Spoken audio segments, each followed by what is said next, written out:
What's up, y'all? You got Will here and Mr. Josh Dalkey coming back at you for a new episode of the HuntStand podcast. And this is the first episode of the setup series.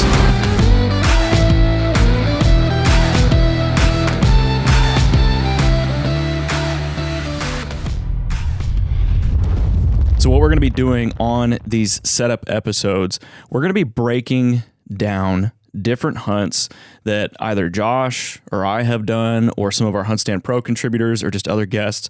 We're going to break it down at HuntStand, and we're going to just break it down for y'all, nitty gritty, micro level. And we're actually going to kick off this first one with a pretty big deer that Josh shot last year. Was it Wisconsin or Minnesota? That's right, Wisconsin.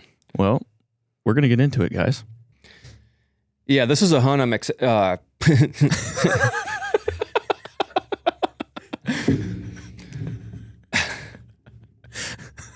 All right. Josh and I are both going on like 2.5 hours of sleep apiece. So, which is not all that different than what it was like for me last deer season. Just trying to get out there whenever I could. And this hunt is a great example of that. So this was a rut hunt in Wisconsin where I have one of my deer leases. And I'm really excited to break this one down because we're going to call this the 156-inch mystery buck. And the reason I say that is because I really had no intentions of seeing this deer, let alone killing it. But it's a great lesson in rut hunting in that being out there in the seat is probably one of the most important aspects of hunting the rut. You got to just be out there when you can. I'm not saying to hunt recklessly, but if there's ever a time to get a little bit wild, it's definitely during that time of the year. So this hunt is a great lesson in that. So I'm going to rewind the clock a little bit on this and just go back to the beginning of the 2024 archery season. I hunt multiple states every year, but I always hunt Minnesota and Wisconsin.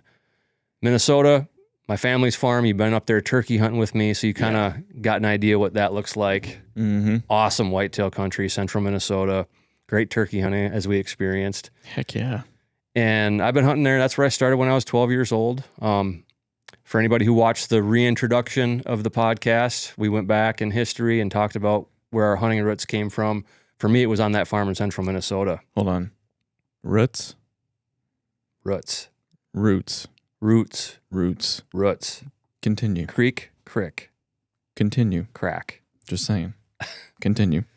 No, but going back to my hunting roots, central Minnesota, I bow hunt there every year. I hunt the whole season. I start with archery and then go into muzzleloader if I haven't filled my buck tag yet. Yeah. And I love late season hunting, so it's not always a curse when I don't fill my archery tag. But in 2024, I really wanted to shoot my Minnesota buck earlier so I could focus on Wisconsin, just because I knew we had some really nice deer running around out there.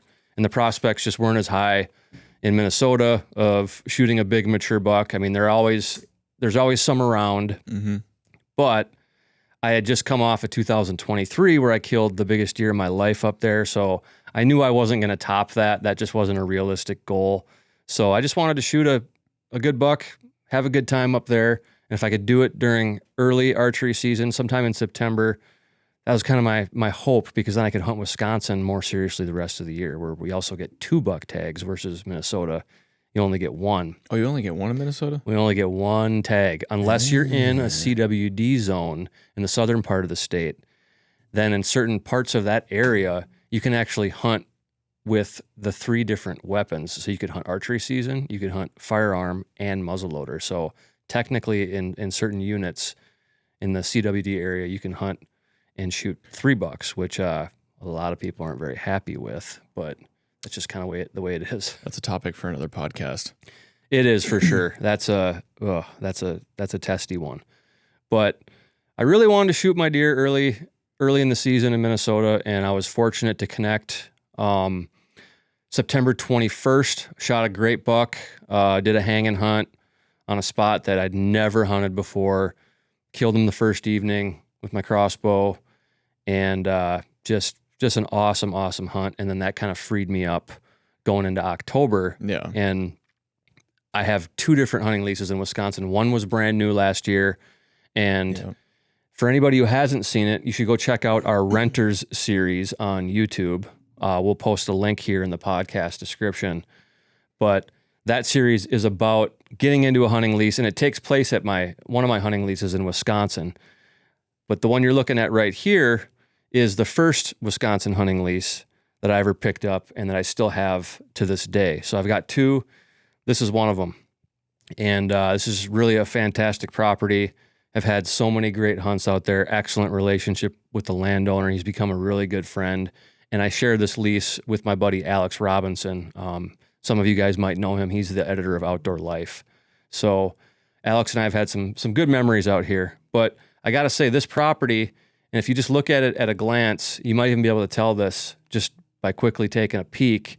It sets up really good. So this property right here, if you're watching the video version, you can see the map. But for those of you who are just listening, I'll just tell you right now, like you take a glance at it, and it sets up really, really well for rut hunting because it's connected to a larger system, and there are a lot of funnels on here, pinch points, just great areas with terrain and a type of layout where you can catch cruising bucks. And it turns out that we seem to be kind of like in the home range of a lot of bucks. There's always a few that make this property their core area, but it's really good for cruising bucks during the rut that might not be there all season, but they could just show up at any time. So you're out there and like you just don't know what you're going to get during the rut. How many acres is this? So huntable acres, it's probably about 120 to 160 that's really huntable. It's over 200 total, but it lays out really big. Yeah, I'll say it, and I've been on this property. Is that a river or just like a creek on the east side? It's more like a river. It's called a creek. Okay. I'm not going to name what it is, but it runs year round. So there's constantly water flowing over there on that east side. And then actually, I could pull it up later here potentially, but if you look right in here, you can actually see, if you're watching this, it's got a feeder stream. It's got a feeder. It's a spring-fed creek, and that also usually holds water year-round. So it's a major draw.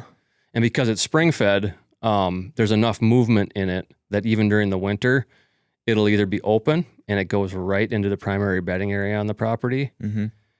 And even if it gets ice, it's usually thin ice, and they'll just stomp right through it with their hooves. When you got deer that are used to living around ice, they can hear where the water is, and they'll just slap right through it and get a drink. So it's just a really, really cool property. And it's also got some terrain. So over on this west side of the property, you got this field road right here on the west side that goes up, and that's a ridge as well. So that north-south section right here on the west side of the property is a ridge.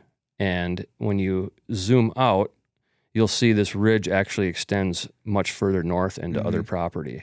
So for those of you who are just listening, bottom line is this property has a lot of structure. It's got a ridge system. It's got a swamp on the bottom with a spring-fed creek. It's got agriculture. It's got all the things. So it's really, really nice. The HuntStand podcast is powered by Muddy Outdoors. For Josh and I, we run Muddy because it plain works. From tree stands to box blinds and the new Deviate camo and boots, it's the gear we trust every season. When you're spending long hours in the woods, it makes a difference having equipment that's built for hunters by hunters. And that's why we stick with Muddy. To check it out, head to gomuddy.com. Crossbow hunting has opened a lot of doors for keeping our hunting traditions alive. Crossbows have been great for bringing new hunters into our circle, but also for keeping older bow hunters in the field. No matter where you're at in your crossbow hunting journey, you can look to our partners at 10 Point to find the most diverse line of crossbows with the best of the best technology for virtually any budget. Head on over to 10pointcrossbows.com and use the crossbow selector tool to find your next setup. All right, so getting back to this hunt in particular, like I said, I had killed my Minnesota archery buck September 21st, and I was really excited to hunt the rut on this property. My buddy Alex, he really exclusively likes to hunt it during the rut. He's not even really interested in hunting early season. He's out duck hunting and stuff. Yeah, it's not his jam. Like, until it's nice and crisp and cool out there and scrapes open up and all that, like, he's not interested. He'll go sit in a stand just to get out in a tree or whatever. Yeah. But he may have killed an early season buck on this property one of the years, but he just doesn't spend much time out there. I feel like he did like 2 years ago. Yeah, that might have been when it was. But even that, I think it might have been in like early October when I went to go pronghorn hunt in Wyoming or something like that. But yeah, I pretty much have it to myself early in the season, and I've had some really good early season success, but I'll be the first to admit a lot of that was in the earlier years when we had this property. Yeah. And I was kind of happy to shoot, any 3-year-old buck that walked through I was happy with, and now I've kind of just elevated my standards a bit, mainly just because I want to spend more time out there. It's not necessarily because I'm fixated on trying to kill mature bucks, but it's just an excuse for me to spend more time out there. Progression of being a hunter. Yeah, man. And especially once you get to know a property, like you break the ice, you figure out some patterns, you get excited, you shoot some bucks, and then it's like, all right, well, I know what the potential is out here. Plenty of good reason to spend more time out there. So even with 2 buck tags, you only get 1 for archery season. And then you can do rifle or muzzleloader, but the muzzleloader also falls under the gun permit. So basically you get a gun permit and you get an archery permit in Wisconsin. Okay. That's just the way it works. And it is a crossbow state. So you can hunt the entire archery season with a crossbow, which, I'm a huge fan of. Been hunting with a crossbow now for, I want to say like 7 years. And we will have an entirely different episode debating compounds versus crossbows that people can check out. But love my 10-point crossbows. So going into this hunt, I also decided for the first time ever that I really, really wanted to try a full body buck decoy, which is something I hadn't really done before. I had tried some silhouette decoys in the past. I had maybe run a full body once or twice randomly, but for this season, I picked one up and I committed to it. And it's like one of those things where you kind of just gotta commit to it. Otherwise you're going to second guess and you can get in your head about it easily, like wondering if it's going to fail you or if deer are going to spook or any of that kind of stuff. So I started using a buck decoy. I ended up picking up a Flambeau Boss Buck. I couldn't afford the Dave Smith. The one that looks like it's on steroids. Yeah, I was worried that it was going to be too big, dude. And it's an intimidating buck decoy.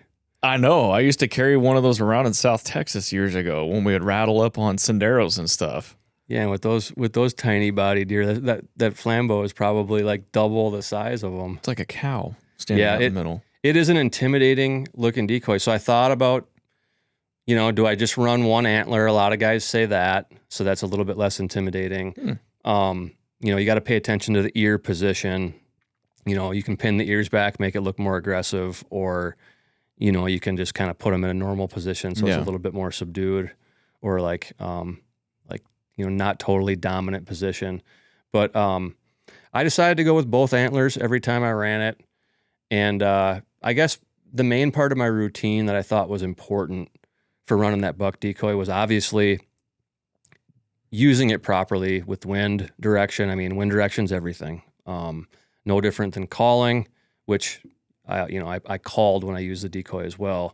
But when you're calling whitetails or when you're decoying whitetails, you have to anticipate that they're going to try to swing downwind because they're going to come and size up their competitor and all that stuff. So you have to set up meticulously. So that also meant I could only hunt certain spots that were of course, that set up well for the wind. That's natural whether you're using a decoy or calling or not. But it even limited me a little bit further, like looking at a spot. There's some spots you might be able to hunt that you can get away with more without a decoy and the wind is fine. Yeah. But as soon as you throw a decoy out there and you can almost guarantee they're going to circle downwind, then it narrows down your field of where you can sit even further. So it added another challenge to it. But I'm pretty sure it was the first evening that I used that decoy. I mean, if my memory serves me right, it was the first evening that I brought it out. It might have been the second, but I think it was the first evening. And I was actually sitting on the northern tip of this bottom field, where you can see where, in this aerial imagery, if you're looking at the video version of this, you can see where the crop lines are. There's usually some kind of row crops planted there, and then on that northern section of that field, it's always alfalfa, where that green triangle is. So, and then you can see that there's big sections of woods on either side. The deer trade across there constantly. And zooming in right here, where you can see I've got these ground blind pins, there's a grass waterway right there with a slight depression that the deer will use to go back and forth from east to west. Be able to kind of get out of sight. Exactly. Yeah. They'll use that thing. It's amazing how much they use that, because it's really the only thing to relate to out there and to help hide them a little bit. And then on the north side of this alfalfa triangle, you see it goes back to row crops. So there was corn on that north side, and I set up in a ground blind on October 23rd with that buck decoy. And I had a wind that was, it was kind of like a southwest wind. Yeah. So if you're envisioning it, I'm sitting on the north side of this green triangle. I've got a southwest wind, and I was doing some rattling sequences and grunting and stuff. And over here on the neighbor's property, across this fence line to the west, I spotted this buck. It was like a 3-year-old 8-point. And he ended up jumping the fence, coming over, getting on a doe right away. And I snort wheezed at him a couple times. Prior to that, I had rattled, I had grunted. The decoy was out there. He clearly saw it. But then I snort wheezed at him, and he got his whole posture changed, everything. He started making a scrape out in the middle of the field like a He had bull. enough. Oh yeah, I definitely tested his ego. So with that southwest wind, he tried to circle around and get the wind of that decoy, which I also, every time I use it, I would spray it down, like super spray it down with just like some hunter specialties spray to kill all the scent that might have been on there just from me transporting it. And I would keep it out in the field and just lay it in the grass or something as much as I could as well, without bringing it like in my truck. Yeah. Just to try to keep the scent off of it. And I think that makes a huge difference as well. But he circled downwind, and the way I was set up, that southwest wind, I was east of the decoy. So for those of you who watch, you can see in this video clip, he came right by the blind at about 15 yards. And just because it was such a cool experience, I was so close to shooting him, because I'd never decoyed a buck before. Dang. He was a cool buck. I'd say he's probably 3 years old. And, you know, as soon as you get above 3 years old in this country, the properties surrounding get hit pretty hard during gun season. A lot of traditional deer drives and stuff. So yeah, there are certainly 4+-year-old bucks running around out there, but they ain't a dime a dozen. Yeah. So there's nothing wrong with shooting a 3-year-old. I mean, you can be perfectly proud of that, but I had already committed that I wanted to shoot a mature buck, which I would consider in this country 4+, over that decoy. So I let him walk. He walks out of frame, unfortunately, and you can just hear him absolutely explode the decoy right when he walks out of the frame. And he hit it so hard, the head flew off. Oh crap. The legs flew off, and the legs were staked down with metal stakes. And the back set of legs, or the back legs, were probably like 15 feet away from the body of the decoy. Holy he hit it so hard. He was pissed. He smashed it like a bull. He was pissed. He ended up going back out into the field, and he kind of startled himself. He didn't know what happened. I was totally pumped. Like, even if I didn't kill a deer the rest of the season, I decoyed one. He exploded the decoy. First time out, I was like, wow, that's just an experience of the season in itself. I had never seen that before in person. Heck yeah. So I stuck with the decoy just about every sit that I did for the rest of the season. I was committed to the decoy. Had some other good encounters. Nobody else came in and took it on like that, but I also I wasn't seeing a lot of older bucks. I was seeing spikes and forks and younger bucks and, some does and stuff that were curious of the decoy. But the good news is it wasn't spooking deer. Yeah. I was real worried about that, but these deer were totally cool with the decoy. They were either comfortable around it or they just didn't pay it no mind, whatever. So I was just waiting for that right deer. And so as we started to tiptoe from October 23rd, which, is basically still kind of pre-rut, just about to get into it in this neck of the woods, I decided to get a little bit more aggressive. My buddy Alex killed on November 2nd on a field edge. Yeah. He took a nice buck with his bow.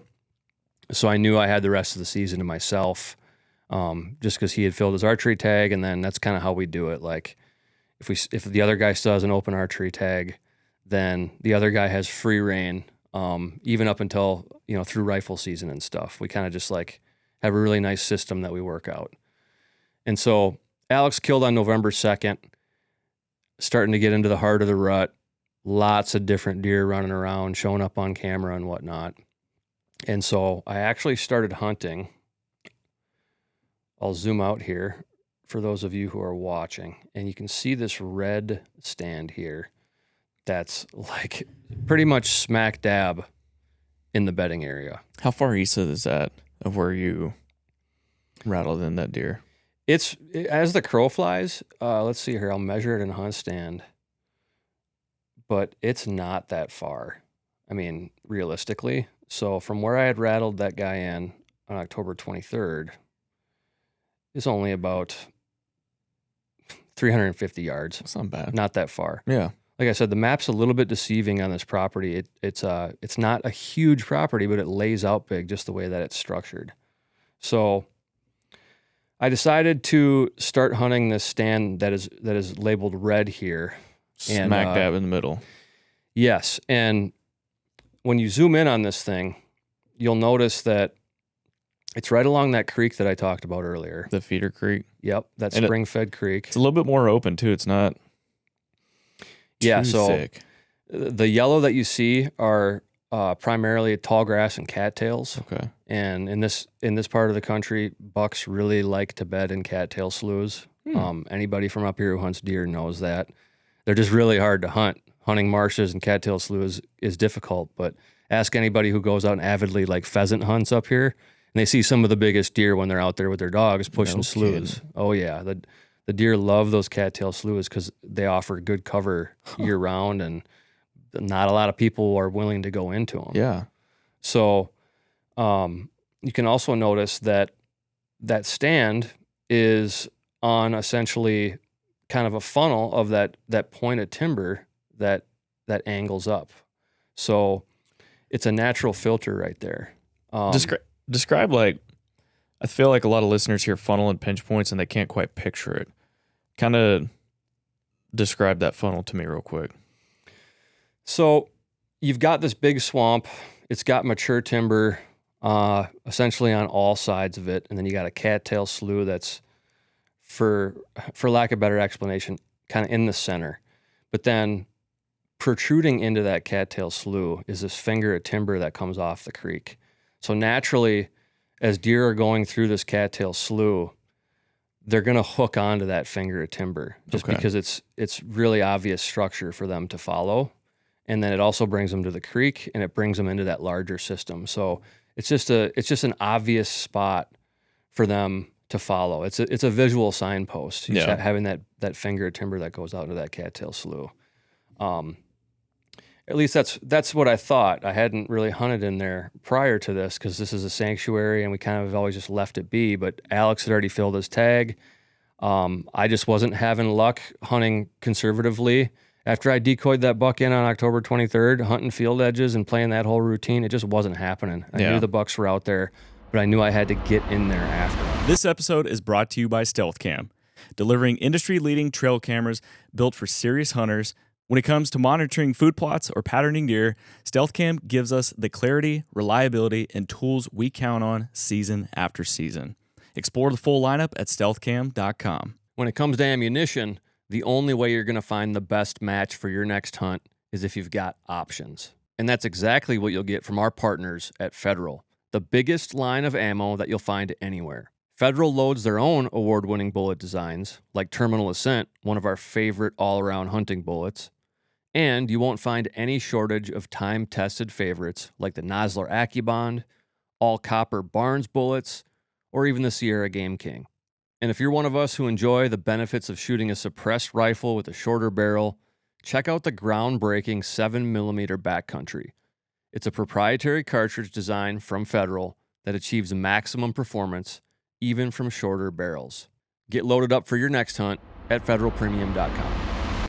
So when you look at this, you gotta choose the lesser of evils sometimes when it comes to wind. Yeah.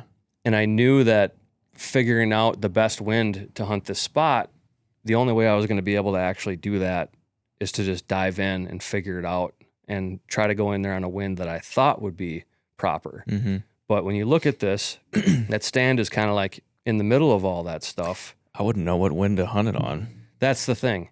Like, and that's one of those cases where you can do your best to guess, but until you get in there and you can witness some deer activity, it's really difficult to predict. So Something's going to be getting given up. that's right. You're gonna have to give up something. So fortunately, I went in there, and the very first time I hunted it, I recognized what I thought was a trend. And then the second time I hunted it, reaffirmed that. And then the third time I hunted it, reaffirmed it. And so I figured out real quick what these deer were doing. And the vast majority of the deer travel was south of that stand. So Which way were they moving? So they were primarily in the mornings. They'd be moving from the west out in that agricultural field, Mm-hmm. which was corn. So they'd be moving out of that corn in the mornings and then filtering their way back in, going from west to east back into this bedding area. And the core of the bedding is, I mean, they bed various places in here, but I'm going to tell you right now, the core of the bedding is like literally in the center of the bullseye of this big block right here. Like somewhere like southeast of where this red stand is that I'm talking about. But like really, if I were to drop a pin, it'd be like right there. Like that's kind of the core. Okay. So what that allowed me to do was get in clean in the mornings coming from the north to get to that stand, and not bust a bunch of deer as I'm coming in from the north. And that was my biggest fear, was that I wouldn't be able to get in there in the mornings and that they'd already be staging up and probably even bedding right there, right around that stand. And I just was fortunate that that wasn't their pattern at that time. So after sitting there 3 times, you pretty much made the conclusion that pretty much any south wind you could hunt. Yes. Basically, anything with a southern bias, I was going to be good. And east winds in November are pretty rare to come by. But so going back to your question, how they were traveling, well, their travel was east to west. And so the mornings they'd be coming off the field from the west and moving east. Yeah. The evenings they'd be coming from the bedding from the east and going west. I hunted for sure 1 or 2 evenings, and the evening activity wasn't even close to what the morning activity was. Really? By the time they were getting to me in the evenings, it was like right on the end of shooting light. So I knew it wasn't worth even leaving my print in there in the evenings. I knew it was going to be a morning spot. Yeah, because you would have had to press your luck and push in even further. Exactly. Like to catch them in daylight when they made it into an area where I could shoot them. So I quickly narrowed it down that it was going to have to be a morning spot when they're doing that west to east movement. And so I talked about that finger that the stand is in off the creek, which at certain times of the year, that is a significant travel corridor. I know it is because there's trails in there that are just beat to hell like cattle trails. You can see them on the satellite imagery. Absolutely, you can see them. And of course, they're going to be traveling along the creek. That makes a lot of sense. Yeah. But I don't know if it's every year, but I can tell you that the fall that we're talking about, that wasn't their primary travel corridor. their primary travel corridor was to the south. So what they were doing, and I will draw a line here, but they were coming off the field from various directions, let's just say right here, or from various points. Mm-hmm. They were going from west to east, but you see how this pinches down right here, or funnels down? Yeah. That was kind of the main drag right there where I saw the most activity. Does, bucks, everything. And once they got in there to that point, just south of that stand, that's when they'd start to meander around a little bit and just move around. Yes, like they're morning staging. Everybody thinks of staging areas, or it seems like most people talk about staging areas in the context of evenings. Mm-hmm. But I would do what they refer to, or I would refer to what they do in the mornings as staging as well. They kind of get into an intermediate area off of a destination food source or wherever they were, probably somewhere that's more wide open, where they're under the cover of darkness. And then they'll come into an area where they're more comfortable. There's more security, but it's not like they always just come in and go lay down right away. Like they mill around. They absolutely mill around, and they browse.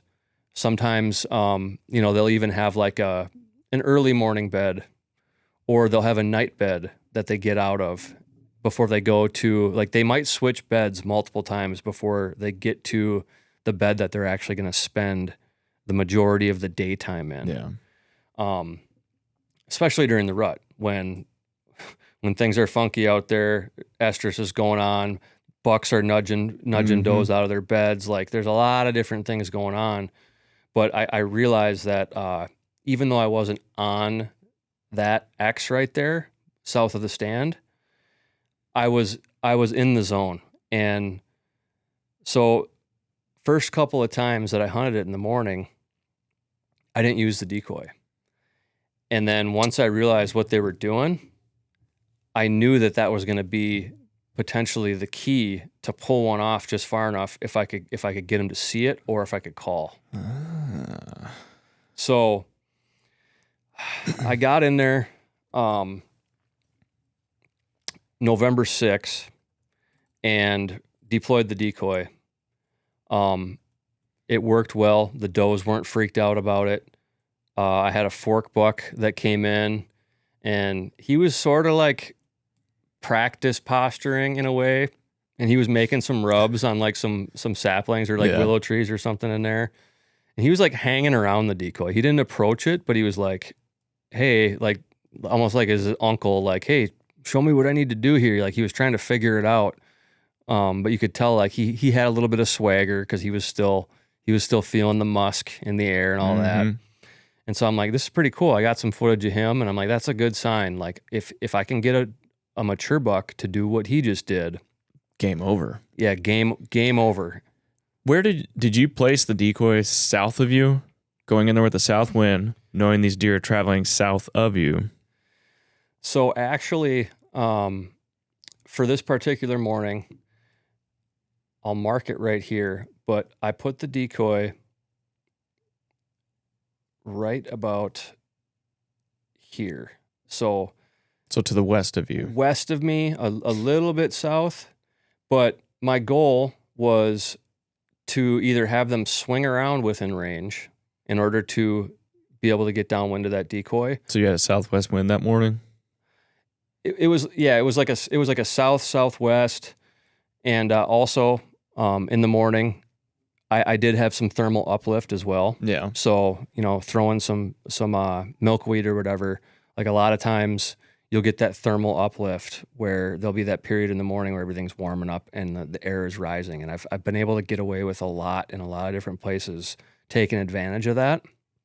And so I had that decoy out, and then the other thing was, I was like, well, if they swing around north of me, I figured I could still kill them before they got totally downwind. So it was like an ideal ambush. And so these mornings that I hunted, you know how it is at HuntStand, like, fall is a busy time of year for the company and for the business. So I knew I had to get into the office that morning. So I was just squeezing in whatever rut hunts I possibly could, which is what you need to do that time of year. You have to be out there because it could happen any time of day. So even if you just have an hour window or 2 hours or whatever it might be, a morning and evening, anytime you can get out there, pretty much. If you got somewhere to hunt on a wind that's going to work, get out there. Yeah. And so I was running a grunt call. I was actually having some responses to that. Had some other bucks cruise through south of me that for whatever reason, I don't know if they're on does or what, but they just weren't into it. And there was a buck I had seen that first morning I hunted in there on November 6th, and it was just a really, really nice, looked like a 4 or 5 year old buck. A lot of mass. I believe he was like a wide. He was either a wide 8-point or maybe he was a 10. But that was kind of the deer I was hoping to run into. Yeah, because he was in there, and had some pictures of him where he was coming off the field. So I knew like he was spending some time and like kind of maintaining a pattern. So I was like, maybe I can bring that dude in. And so it was getting to be coming up on time to get out of the tree. It was about time to get out of the tree, get to work. 8:30, I started to get antsy, and I'm like, all right, I need to start thinking about packing up my stuff. So I had already done some rattling sequences before that, but this was one of those mornings where it was just dead calm. I mean, you could hear for a long, long ways. I mean, I could hear geese like miles away, one of those kinds of mornings. Dang.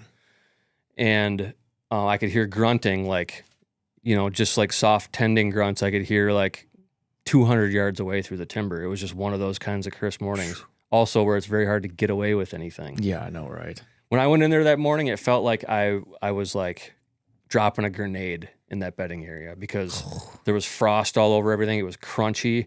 I was carrying that decoy in there. And So you're making a lot of noise. Oh, dude, you know how those hollow decoys are? Clink, clink, clink. They're just like a sound chamber. It's like dropping an arrow on a metal stand. It's like when I clank my dishes together too loud in the kitchen, and it just like hurts your ears. You do your dishes? So I get in there, cause all this ruckus that morning to get set up. I'm just like, man, maybe I shouldn't have brought the decoy, and I'm second guessing and all that. And Yeah. I'm just like, whatever. If it works out, it works out. So this is now coming up on November 12th is what I'm talking about. November 12th. And so November 6th, I had gone in there with the decoy, had that forky, had action, saw that bigger buck lurking around, had some trail camera pictures of him. I didn't hunt the spot consecutively from November 6th to November 12th. I mixed it up a little bit because I didn't want to just burn the place out and leave too much scent in there. But I went back in that morning in November 12th. Whitetail activity forecast was really high that morning. And right at about 8 o'clock, 8:30 maybe, I was like, felt like the deer activity started to filter off a little bit. I had consistent stuff, and that's usually how it is in those mornings. Like it'll just taper off, and then you can kind of know that. I mean, even though it's the rut, the main surge of activities is done for the morning. Probably get down. Yeah, so I'm thinking, now would be a good time to get out of here without getting busted. So I just stood up and started to pack up my stuff, which is also one of the reasons I was not able to get the shot on film was because I was packing my bag. Excuses. I bet you just and double tapped it. And I'm just terrible at being committed to self-filming when my heart's racing and something's coming in. The kill's more important than hitting record, Josh. It is. So I decide at about, it must have been about 8:20 to rip out one more like really, really hard rattling sequence. And I was like, okay, I'm going to do this and I'll give it till 9 o'clock. Because sometimes it can take them a while to come into rattling if they're going to. They don't always just come blazing in, Sometimes it might take a minute. Well, now I had let the time burn off. It was coming up on 9 o'clock. And something I've learned over the years, and I'll probably repeat it in this podcast over and over, but there's like when you set a time, when you set like, okay, I'm going to stay till 9. Don't pack up at 8:58. Don't pack up at 8:59. Stay longer if anything, but don't cut yourself short. Because if you tell yourself that you need to stay till a certain time, there's a reason why you're thinking that. Pack up at 9:01. Exactly. Like don't. There's been so many times where I've lost hope and started to cut myself short, and all of a sudden here comes a deer. So, it's coming up on that time, close to 9, and I just heard the slightest noise, and I looked up, and I saw this deer coming toward me, and I didn't get the greatest look at his rack, but I just saw that there was like a bunch of weird stuff going on. Like I was peeking through the branches, and like I couldn't figure out what was going on with this deer's rack. Like it clearly wasn't just like a clean, typical rack, because it was just, I was like, what, is that a point coming out of that and a point coming out of that? And by then I'm like, dude, stop worrying about it and get ready to shoot this thing. Because I had like a small shooting window, and he starts easing his way up. And like I said, it was dead calm out there, dead calm. And he's only about 20 yards. Oh, shoot. And he was locked on that decoy. But he wasn't like super postured up, like anything. I think he was still kind of just like sizing it up, but he was kind of like creeping in. Mm-hmm. So I have no question that he was at least going to come and make his presence known. I don't know if he was going to go toe to toe with the decoy. I don't know if he was his hair was going to flare out. He's going to pin his ears back and do the whole deal.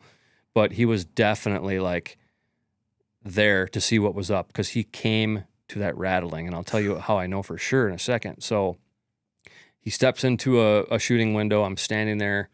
I got my crossbow shouldered, and as soon as I had a shot, he was quartering slightly toward, but I was shooting those verdict broadheads from NAP. Mm-hmm. That's what I'd killed my Minnesota buck with earlier in the year. Did an amazing, devastating job. So I stuck with that broadhead, shot him. Arrow went through him, stuck into the tree behind him. I watched him run about 40 yards and pile up, just like that. The HuntStand podcast is powered by Yamaha Outdoors. For us, Yamaha side-by-sides like the Wolverine RMX 41000 LE are a game changer for us in the woods. Whether it's hauling gear to the deer stand, putting in work around the farm, or just hitting trails with the family, Yamaha delivers the reliability and comfort we count on. If you want to check them out and the full lineup of Yamaha ATVs, side-by-sides, and off-road vehicles, head to YamahaMotorsports.com. We love all types of hunting, and that's why we love our partnership with Savage Arms. There are a lot of gun companies out there, but few that build pieces that cover every aspect of your life as a shooter. Savage gives you options for just about everything, from rimfires for plinking and small game hunting, to centerfire rifles for going after predators and big game, to shotguns for turkey hunting and wing shooting, even down to compact pistols for personal defense. When it comes to burning powder, we trust in Savage. And it's not just the variety of guns that is so impressive from Savage, it's the quality and innovation that has earned our respect. We're talking about technologies like the adjustable AccuStock and AccuTrigger, and the first all-American straight pull action with the Savage Impulse. You can see it all for yourself at savagearms.com. And you didn't know what deer this was? Had no idea what deer it was. In fact, I text Alex right after, like minutes after. I believe I texted him at 8:55 a.m. So I think I shot this deer about 8:50. And I said, hey, I just shot a big deer. I have no idea what deer it is.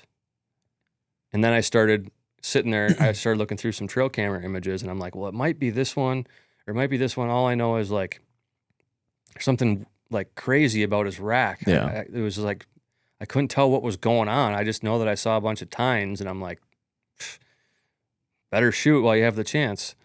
So it turns out this is a buck that we did have on camera.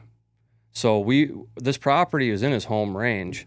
Eventually, I ended up, I had my brother come join me. I had Sam Moore come and join me to film some of the recovery and whatnot. And also we were testing some of the new Muddy Deviate apparel. So we wanted to get some content with that as well. And it's like, hey, I think I shot a pretty good buck. You want to come down and help me with the recovery and whatnot? So Sam came down, and like when you shoot any deer, it's just fun to celebrate it with people. Like doing it way better by yourself is like the animal deserves as much fanfare as you can get, you know? Mm-hmm. So I didn't even walk over to the deer. I didn't go check it out, nothing. I still didn't know until my brother and Sam got there what this deer was. And I walked up to it, and it was like, I've never shot a deer like this, and I've never seen a deer like this in person, but the way his non-typical rack was, it was so gnarly that every angle that you looked at him at, he looked different. Like the points were just going all over the place. So like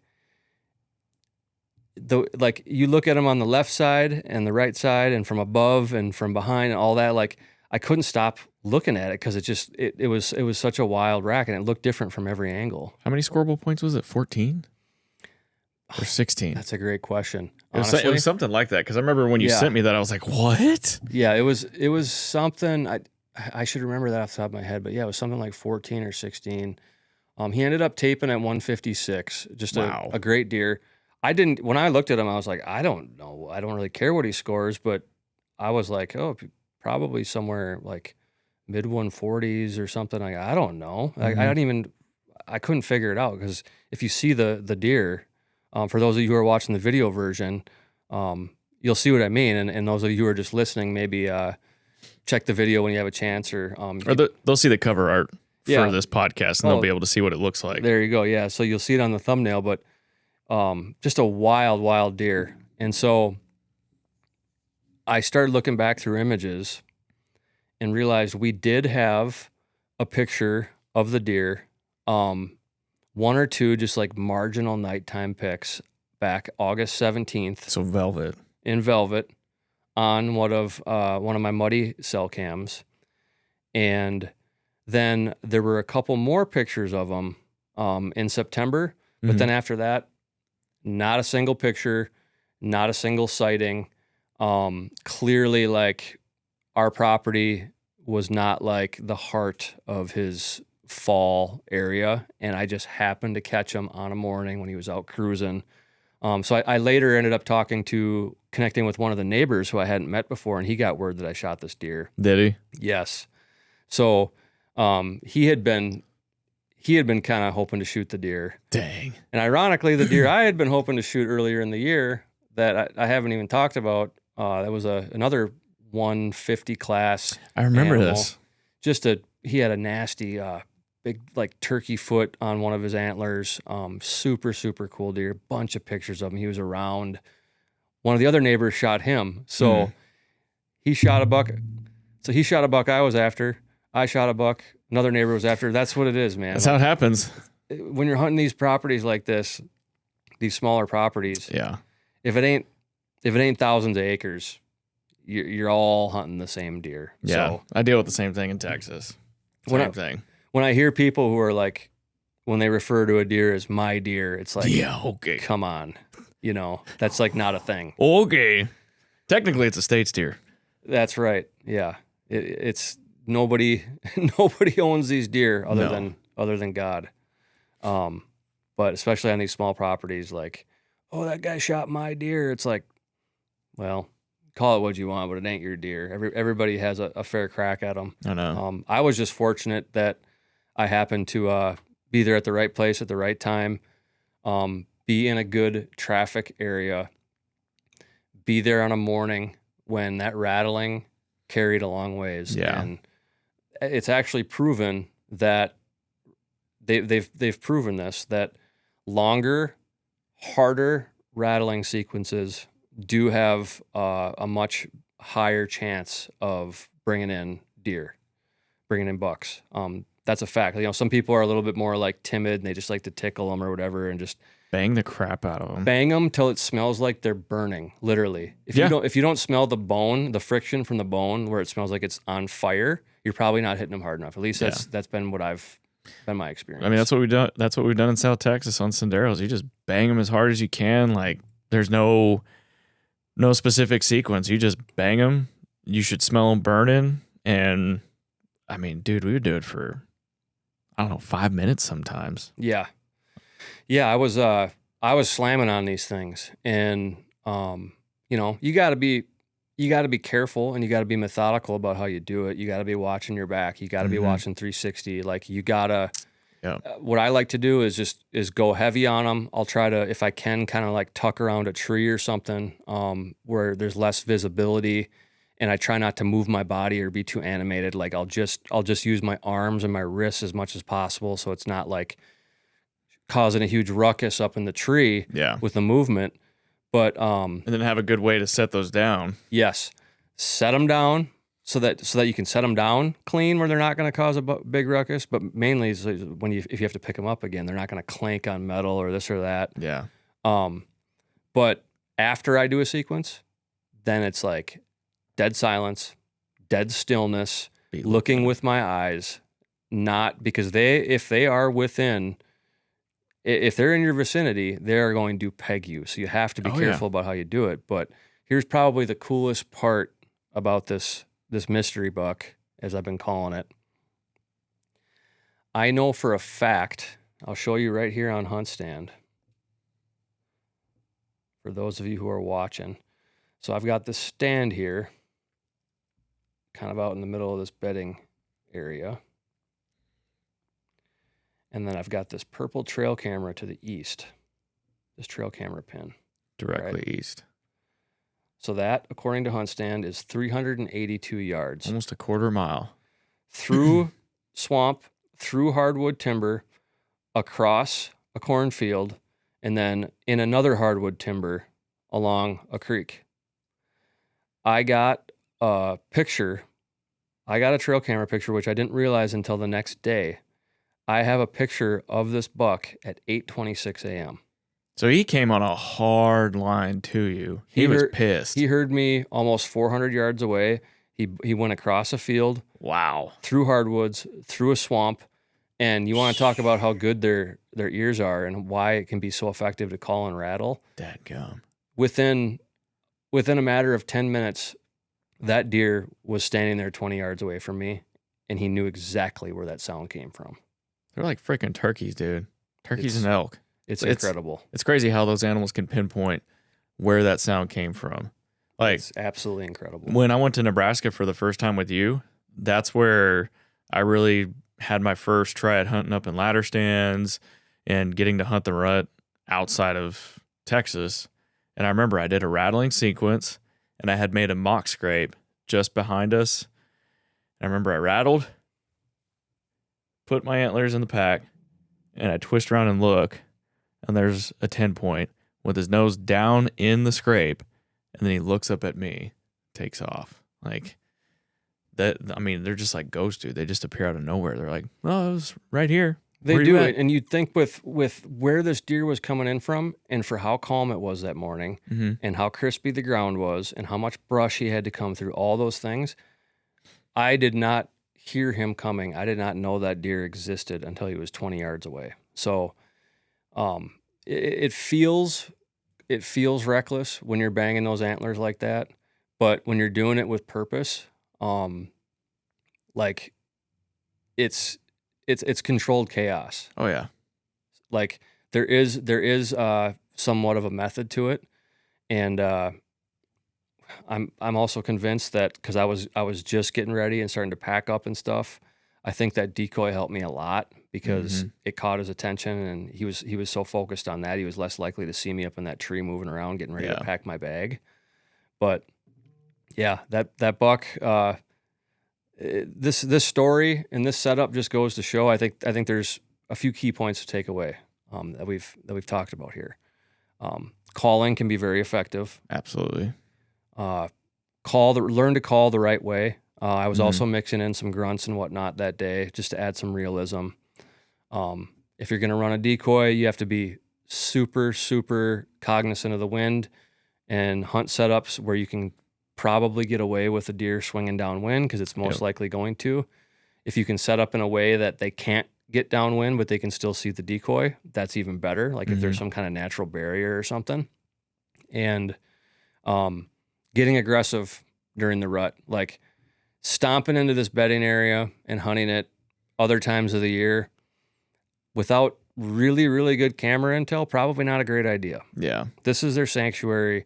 This is where they want to be, where they do not want to feel inhibited by human presence at all. And it can literally affect the dynamics of the rest of the property. Yeah. When you invade an area like that. So when you're going to do it at the right time. And I think when there's a lot of cruising going on, I would say even better than like chase phase or anything like that. I think when they're out cruising, and especially when you might have new bucks coming through that aren't intimately familiar with the scent profile and the blueprint of that area, that's a good time to jump in there.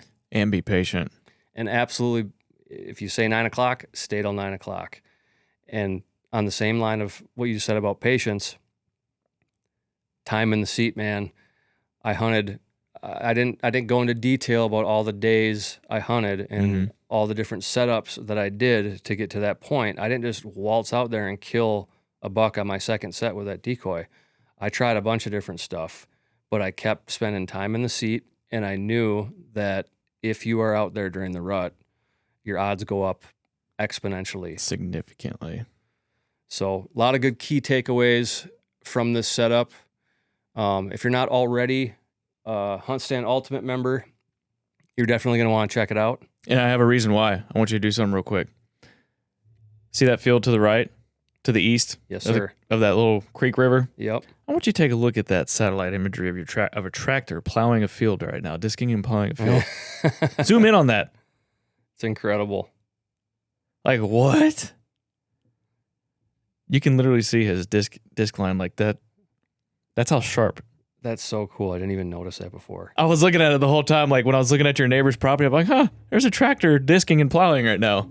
See, and we've even got like crop history, so I probably know what he planted.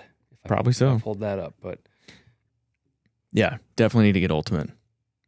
So as part of HuntStand Ultimate, for you whitetail hunters out there, a couple of the biggest things you're going to get that you're going to want to take advantage of would be the whitetail activity forecast. It's simply the most accurate algorithm for predicting deer activity. Doesn't matter what stage of the season you're hunting, what stage of the rut you're hunting, backed by science, backed by biology, proven, especially when you're like us. And even though we work in this field, we don't have unlimited time to hunt. So we got to choose our time wisely. If you're going to choose the time to hunt, use the whitetail activity forecast that you can get through HuntStand Ultimate. We got the rut map. It's going to show you exactly what the different phases of the rut are for your area and what those specific dates are, so you can help plan your hunt that way. And then the gear store, man. You need the gear to be out there and get it done. So great discounts on gear with that HuntStand Ultimate membership. It's like up to 50%. The cost of the membership can easily be paid for with just like a normal like season's worth of buying stuff. Yeah. So thanks again for checking out this episode of the HuntStand podcast, The Setup. We'll see you on the next one.